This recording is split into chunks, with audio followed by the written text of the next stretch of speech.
Welcome back to my channel, The Big Screen. Today we are watching 14 entrepreneurs who build food empires. On this channel, we're learning ways of um, building wealth and what other people did to land themselves in big businesses. So no further ado, I will play the video. The video is from Business Insider. So let's watch it. Tabasco into a household name, to the halal card that became an international franchise. We travel the globe to learn about food entrepreneurs whose ideas have become empires.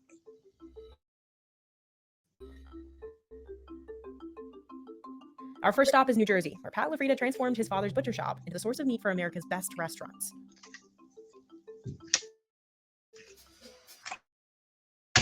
Many steaks start in this dry aging room, which holds 15,000 of Pat's finest cuts. It has to stay at 36 degrees Fahrenheit and 80% humidity. Otherwise, everything will spoil or freeze, and Pat could lose millions. As the meat ages, moisture That's evaporates, a lot of meat. That's crazy. and muscles break down. But we know that the dry aging process is working when we see that the protein has sunken in from the bone and the fat. Workers wheel the meat to the portioning section. Master butchers go to work on everything from tomahawk steaks to New York strips, slicing them exactly the way each restaurant wants. Pat trained most of these butchers himself. The ones you made this morning were beautiful. Oh, yeah. There really are no butcher schools. Restaurants will ask me, Pat, where do you get your butchers from? I'm like, we don't get our butchers, we make our butchers. They only need a few tools to get the job done. In most people's hands, you're going to see boning knives. With this, you can basically do the whole job until you get to cutting the steak across, and that's where you want a scimitar knife. And what makes this a butcher knife as opposed to a chef's knife? We have a protective corner. But certain cuts require using a bandsaw. It's ideal for slicing through bone or doing high volume orders as fast as possible. And only master butchers can operate it. It's probably a good 2.5 years before they would even get to a bandsaw. Next, workers load everything onto trucks. If a customer is local, Pat's team can deliver within a few hours. The Press Club Grill in New York City gets thousands of pounds of meat from LaFrieda per week. Owner and chef Franklin Becker showed us how he prepares a boneless ribeye. Yeah, I try to season it fairly aggressively. I love it. That's my domain. Food, cooking. I love it. Okay, and let all that salt kind of penetrate into the pores of the meat. And then I'm going on to an infrared broiler. This steak doesn't take long. It's pretty quick. In just 5 to 6 minutes, Oh no, I've never seen that before. I thought it was gonna be like on the char grill, on the charcoal grill. Wow, I've never seen that before. Okay, that's new to me. you'll get a juicy, medium rare. So you see that fat starting I'm to sure they must have a system with a timer on that we calibrate it, or they calibrate it all the time that they want a certain degree of the meat. And yeah, probably they get better result that way. Maybe it's faster. But then again, you're taking a chef's job there because it could have been someone grilling it and caramelize. Okay, if you let it rest, then the meat's gonna kind of reabsorb all those juices. And when you slice it, there's going to be nothing left really on the board. That's when a steak is perfectly rested. That's when you know that you've cooked it right. One of the most legendary steakhouses in New York City, Peter Luger, has been sourcing meat cuts from LaFrieda since 1998. Peter Luger has garnered its reputation as a New York City institution, frankly, due to a lot of hard work. And I think it starts with our attention to detail in selecting each piece of meat that comes into this restaurant. We're really about letting the highest quality steak we can buy shine with just a little salt and a tiny bit of butter. We cook the steak to order and we send it out sizzling hot to the guests. That's it. But La Frida doesn't just supply fancy restaurants. Back in 2004, Pat bought the company's first burger machine to make patties for a new fast casual chain that was about to open, Shake Shack. Pat created a special blend without trimmings or added fat for the new chain. Shake Shack still uses Pat's recipes today, and La Frida still supplies patties for more than 100 of its locations. Every burger starts on the main floor. 2,000 pounds of Angus beef are dumped onto conveyor belts. Machines spray them with diluted vinegar that kills potential germs. Other machines grind and mix the meat. The ground meat goes into patty forming machines which can make 200 different blends. Workers need to move fast. The company pumps out over 200,000 burgers a day. It gets pretty hectic and frustrating sometimes when it gets overloaded, but every single day is just a different challenge. Mel's Butcher Box in Tenafly, New Jersey, is one of Pat's loyal customers. Owner Melanie Landano orders up to 100 pounds of burgers from him a day. For the restaurant, we use the original Pat La Frida blend, which is a short rib brisket blend. For special events, if a customer requests dry-aged brisket burgers, we get that. Some people request a 45-day dry-aged burger. Anything I want, Pat will make for us. Once we put it on the grill, we leave it on the grill. And a lot of people like to press on the meat, then all the juices come out. What I do, I flip it once, I leave it and let it cook, and then I let it rest here. On top of her daily customers, Mel also cooks burgers for 4 local schools. On Monday morning alone, she grills over 200 patties for students. So today we're probably going to cook 5 or 6 cases in 1 hour. So it's Burger Palooza. Mel also buys La Frida's skirt steaks, ribeye cheesesteaks, and meatballs. Here's our La Frida meatballs. This is going with this penne meatball. Just heating up. This is his grandfather's recipe, and they're delicious. I'm Italian, so I don't use any other meatball but Pat La Frida meatball. If I have no time to make my own, so. Family recipes are still an important part of La Frida's. Pat's great-grandfather opened a Brooklyn butcher shop in 1922. After moving the operation to Manhattan's growing meatpacking district, Wow. Pat's grandfather took over and started Pat La Frida Meat Purveyors. Pat started learning the job as a child. My favorite times were cutting meat with my grandfather to my left and my dad to my right. But Pat's father insisted his son try a different career first. He didn't want me to work those hours. He didn't want me in that environment.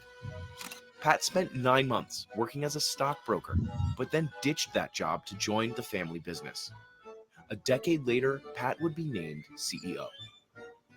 And now my dad can't wait for my son to go off to college and come back and run the family business. When Pat joined in 1994, the company had 44 restaurant customers. Now, they have 1,600 and are posting annual sales of $270 million. We are several hundred times larger than we were. In 2021, Pat opened this new $20 million facility. To keep such a massive operation running, Pat has to be more than a manager, though. He does everything. He comes, works in production, he works with us, he goes on the table, he goes to see customers, he oversees everything. It's something I love to do, and I do a lot of my best thinking while I'm cutting meat. To me, it's a relaxing time. Even after this much growth, Pat thinks there's room for more. This facility produces about 250,000 pounds of product a night, and with the capacity to probably triple or quadruple that. So we built it with the space to be able to. Junior's pumps out, bakes, and packages 5 million cheesecakes a year. And the company has used the same recipe since the 1950s, but it's gotten a lot harder. First, there was a cream cheese shortage. You can't make cheesecake without cream cheese. It's impossible. And now, inflation has caused the prices of other ingredients to soar. I've been doing this for 33 years, and I've never seen a time like this, ever. And I can venture to say if my father was alive, he never saw a time like this either. Now that he's taken over, Alan expects a tough work ethic out of all of his employees. The sandwiches, not great, Moss. Am I wrong? Third-generation owner Alan Rosen takes us behind the scenes It's like watching a baby being born, to me. to see how Junior's keeps rolling out its famous cheesecakes in the face of shrinking margins. Here in New York City, Junior's is an institution, but its cheesecakes aren't actually made in the city anymore. In 2015, the company moved to this New Jersey plant. When we took over this building, because we didn't have the space to do it out of Queens. 240 workers whip up millions of cheesecakes and layer cakes here every year. Not surprisingly, every batch starts with the most important ingredient. This year, we'll probably go through about 7 million pounds of cream cheese. Junior's partners with Kraft Heinz, the maker of Philadelphia cream cheese. Workers unwrap each of those giant blocks of cream cheese and tip them into the mixing bowl. So far, we have cream cheese, we have sugar, we have eggs. Still to come, we have some heavy cream, some vanilla, and I think that's just about it. It's kind of simple. Workers roll these giant mixing bowls over to the assembly line. To speed up production, Alan added automatic depositors. It gets pumped up here into here. This is going to meter out exactly the right amount. First, workers drop a slice of vanilla cake, not graham cracker crust, into each pan. We use cake on the bottom because this is a recipe that my grandfather created in 1950. It's a lot of work just to make the bottoms. Slowly, the pump works its way through the entire batch of batter, plopping perfect dollops into each pan. Then this guy knocks out any excess air. On this line, they're making strawberry swirl cheesecake. The swirl used to be piped by hand, but this robot took over the gig in 2017. Next, the cakes head to baking. But this step also has a unique twist. A lot of bakeries use rack ovens where you just slide the whole rack in, slide the whole rack out. It doesn't work for our cheesecake. His team bakes the dense cakes in a water bath. Spreads the heat evenly. The bottoms of the cakes don't burn. They rise up like a souffle. You can see how the cakes are literally above the pan. When they're golden brown, workers pull out the trays and pour out leftover water. They're very genius in a water bath. Hold on a minute, sorry, guys. In a water bath. A lot of bakeries use rack ovens where you just slide the whole rack in, slide the whole rack out. It doesn't work for our cheesecake. His team bakes the dense cakes in a water bath. Spreads the heat evenly. The bottoms of the cakes don't burn. They rise up like a souffle. You can see how the cakes are literally above the pan. Yeah.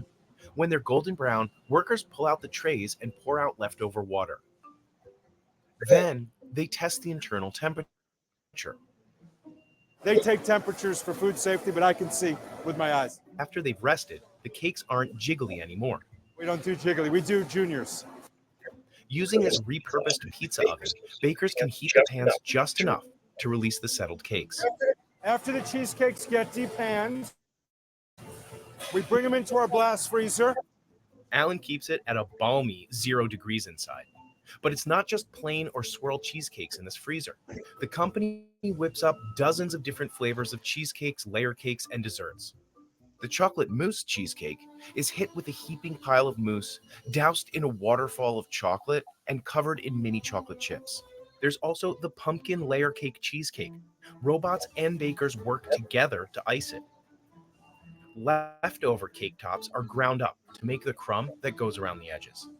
All the finished and chilled cakes converge on the packaging line, from the pumpkin cheesecake to the 24 mini cheesecake variety pack bound for Costco.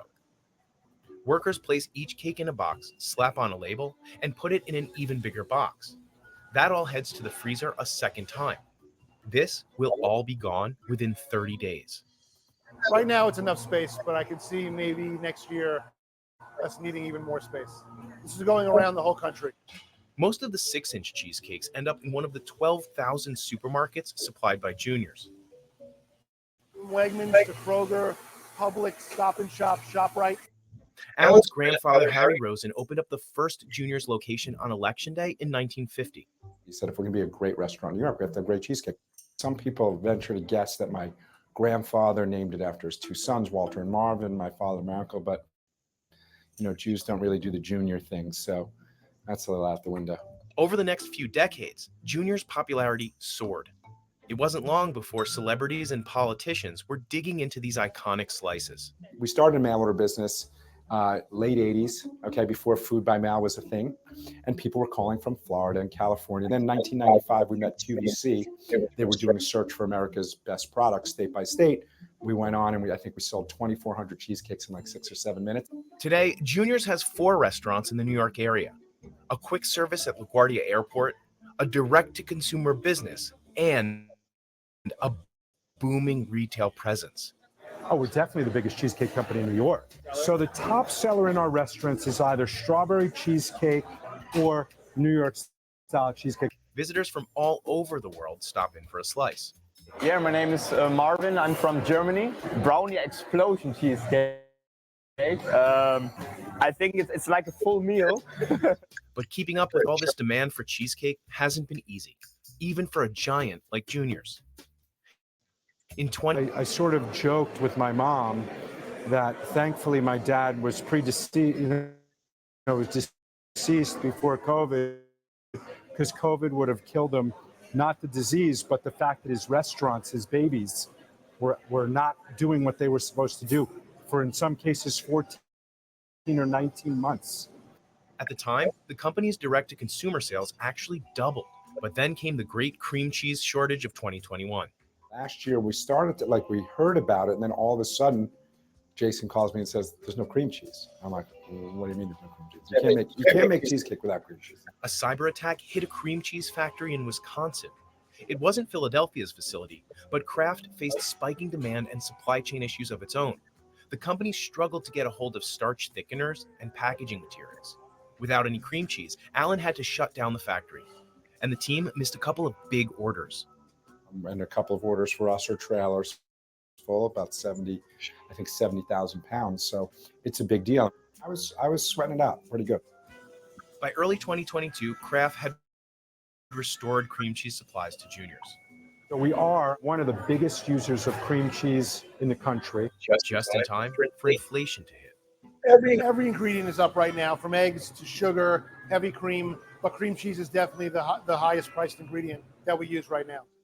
Alan says the price Juniors pays for cream cheese more than doubled, from $1.50 a pound to over $3. It's the demand. It's based off of the butter markets, and dairy prices are just very high right now, and that's why it's affecting the price of cream cheese. Everything is up. Labor obviously is up. Junior sales have bounced back to pre-pandemic levels, with $110 million in expected sales this year. But costs have escalated so dramatically that profits in the restaurant business and the wholesale business are way down. Alan said profit margins dropped by 6%. Oh, it's brutal. No, there's no doubt. It is the hardest time in I've been doing this for 33 years, and I've never seen a time like this, ever. So Alan made the decision to raise prices. Our product cost has literally doubled for cheesecake. Doubled.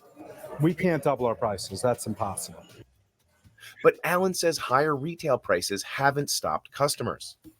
No, not at all. I've had their cheesecake hundreds of times over many years, believe it or not, from when I was a kid. Restaurants kind of around where we're from ordered this cheesecake to be shipped to Oklahoma City. But even if food costs continue to rise, Alan says he'll never touch the recipe. We had to move people around and reschedule, but we're not changing any recipes here. That's never happening. We'd sooner not make cake. Listen, we have a 72-year history of making cheesecake the exact way we're doing it, exactly the same way forever. We're not changing that. So how does he plan to stay afloat?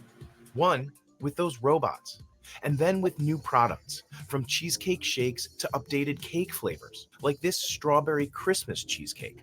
Oh my God, that is so good. And finally, Alan says diversifying helped him weather the storms of recent years. Of course, Junior's has the restaurants, but what it makes from supermarket sales is quickly catching up. I would say it's about 50-50. The restaurants drive about half the volume of the company, and this drives about half the volume of the company. I think the fact that we are diversified is what saved us. But is this business sustainable if food prices keep increasing? You know what? It's the tell will be in the next 3 months. I think it's sustainable because I'm a big believer in our business and how good we are at it, and that people are always going to want a cheesecake. Moving from sweet to spicy, we head to Louisiana to learn how the McElhenney family turned Tabasco into one of the world's biggest hot sauce brands. Tabasco grows peppers just for seeds inside this greenhouse. We're also looking for the plants that produce the richest color red peppers at perfect size and then flavor too. I love chili. Christian Brown is the great-great-great-grandson of founder Edmund McElhenney and the company's agriculture manager. Yeah, everything's looking good. No signs of aphids. He sends only the strongest seeds to over 1,000 Tabasco farms around the world. We have that soy in the UK, so we love it. We love it here. Tabasco says their peppers originate from the Amazon in South America. They're about 6 times hotter than a jalapeno, and they're tiny, only 1 to 1.5 inches long and weighing a gram each. Because the peppers are so small and easily damaged, machines don't do the harvesting. They're all hand-picked. Tabasco harvests 10 million pounds of peppers a year. This footage is from Louisiana, but the process looks similar abroad. They sprinkle salt on the peppers and use a giant machine to mash them into a paste. Farms ship the paste back to Avery Island through the port of New Orleans. This mash is actually from Peru. We have 50,000 pounds of Tabasco mash inside that container bulked in. This pump siphons the paste into white oak barrels. Some are 60 years old. Most of these barrels in here are essentially a used bourbon barrel. I don't really have the answer. I know it works, and we've been doing it 150 plus years, so I'm not changing it. A team works together to fill and seal each one. One truckload will fill up to 110 barrels, but they can't overfill them because If you have too much pressure, sometimes those caps blow off. Sometimes the lids will pop off overnight. It's a really simple fix. Just kind of move it to the barrel next to it. it can take 30 minutes to finish one row. Since they're old, the barrels don't have a perfect seal, so workers pour salt on top. It lets gases escape while limiting oxidation. Salt on top is just an extra protective layer. There is an imperfection that will help. The team stacks each barrel by mash origin. So this whole bay here, going as far back as you can to get to the walls, is about 1,100 barrels of Columbia 2022. The mash releases lots of gases during fermentation, so a tiny valve on top helps relieve the pressure. You have to have some ventilation process or it's going to explode. And that happens sometimes. It's like a Tabasco ghost. They come in here at night and they pop the lids off, and we come back and there's 6 or 7 we have to fix. After 3 years, the mash inside will stabilize, shrink, and darken in color. We can see that it was filled to about this level here. And you can start to see rings on the side of that barrel where the mash is going down. Even though it's shrunk, the aged mash is still really spicy. Not yet. Not yet. But it is hot. So let's remember, this is 10 times more hot than actual sauce. Next up, the aged mash is pumped into the blending room. Here, the pepper smell will hit you right in the back of the throat. I could say like getting maced. I guess, every day, it really hits you hard. But that's how I put my kids through college, so I'm good with that. I love it. Morris Montgomery oversees blending, but he goes by Nook. The Army veteran ensures all the sauce tastes the same, even though it's coming from around the world. I try to do it 3 or 4 different countries and put them together. So it could be like a little Colombia, Peru, and a little Ecuador and Honduras. He pumps in vinegar and blends it all for up to 28 days. 72 tanks mix at the same time. Strainers remove pepper pulp and seeds. Nook will take a sample for the lab to test for pH, and then... This is finished Tabasco sauce, and this is ready to go. Next step to the bottling floor.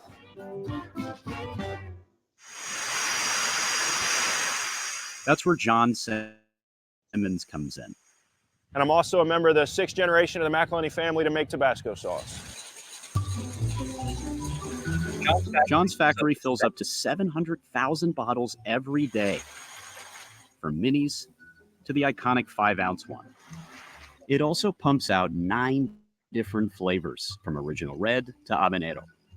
Sriracha is the company's fastest growing one. Today, machines do most of the filling, capping, and labeling. So a bottle is going to go through in about 13 minutes. They gather the bottles and package them into cardboard boxes. We're doing it really fast at like 300 bottles a minute. Next, the shipping room. So we've got product for Germany, Japan, Sweden, Taiwan, the Canary Islands, South Africa. Typically, all these newly packaged products leave the warehouse within 3 weeks. While the sauce is definitively global, Avery Island has always been home. This was where founder and former banker Edmund McElhenney first grew the tiny red peppers. He bottled his first hot sauce in 1868, sealed it with wax, and sold just under 700 bottles around the Gulf Coast. Each one cost $1. He named the brand Tabasco, after the Mexican state known for spice production and exports. Edmund got a patent for it, and by the early 1870s was selling his bottles across the US and even in Europe. And then it kind of started to take a little steam and get bigger and bigger. Yes, we do have them in Europe. We do have them in Europe.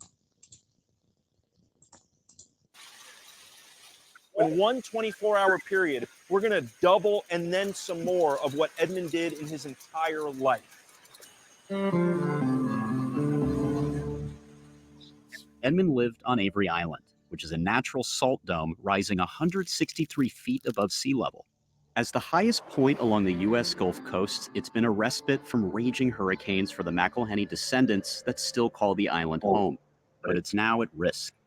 Louisiana's coast sinks by an average of 1/3 of an inch per year.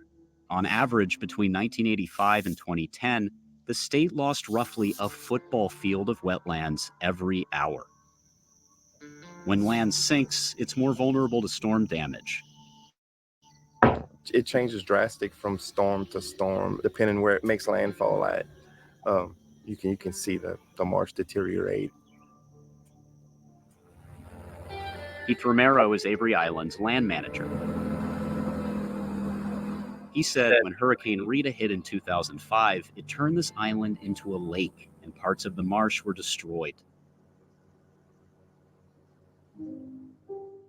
After Rita, the company built an 18-foot levee with a pump system around the factory. We put in water control structures to stop the salt water from getting to the cypress trees. They also planted tall grasses for protection. And you can see we recovered all of this marsh that was open water at one time. But it's a slow-moving process, especially as the home of Tabasco enters another hurricane season. You can't wait for somebody else to help you. You have to take action in your own self and try and protect what you have. Now we head to New York to meet the 3 founders. Thank you very much, Guy, for watching my videos. Please make sure you subscribe and like the videos. I'll see you on the next video.